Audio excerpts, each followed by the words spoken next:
Hello అందరికీ, నేను మీ Archana. Welcome to my channel tailoring టాక్స్కి స్వాగతం. ఈ స్టిక్కర్స్ వచ్చేసి నేను మీషోలో తీసుకున్నానండి. ప్రైస్ కూడా చాలా బెటర్గా ఉంది. ఈ 3 పీసెస్ సెట్ అయితే వచ్చింది. అండ్ దీన్ని మనం ఎక్కడికి కావాలంటే అక్కడ ఫ్యాబ్రిక్ మీద, డ్రెస్ మీద, ఆల్రెడీ స్టిచ్ చేసిన డ్రెస్సెస్ మీద కూడా చాలా ఈజీగా ఐరన్ చేసి స్టిచ్ చేసుకోవచ్చు అండి. స్టిక్ చేసుకోవచ్చు. చాలా అయితే బాగుంది. నేను ఈ కేరళ కాటన్ శారీ అండ్ ఇంకో డ్రెస్ మీద శారీస్ కోసం తీసుకున్నాను. ఇప్పుడైతే మనం ఏదైతే చూసారా ఎలాగ కంప్లీట్ అయ్యాక ఎంత మంచి లుక్ వచ్చిందో, అది కూడా చాలా తక్కువ టైంలోనే. సో ఇది ఎలా స్టిక్ చేసుకోవాలనేది నేను మీకు చూపిస్తానండి. ముందుగా మీరు ఏదైతే దేని మీద అయితే స్టిక్ చేసుకోవాలనుకుంటున్నారో ఆ డ్రెస్ని కానీ ఫ్యాబ్రిక్ని కానీ తీసుకొని ఎక్కడైతే చేసుకోవాలో అక్కడ మార్కింగ్ అయితే చేసుకోండి.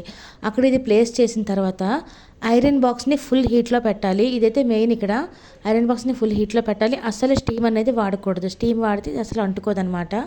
సో ఇలాగైతే ఐరన్ బాక్స్ని పెట్టిన తర్వాత 1 మినిట్ దాని మీద ఐరన్ చేయాల్సి ఉంటుంది. అలా చేసేటప్పుడు చుట్టుపక్కల ఉన్న ఫ్యాబ్రిక్ జాగ్రత్తగా చూసుకోండి. సో 1 మినిట్ చేసుకున్న తర్వాత మీకు అలాగ కాసేపు అలా చూడండి. ఒకసారి మధ్య చెక్ చేసుకోవాలంటే లైట్గా ఆ స్టిక్ అనేది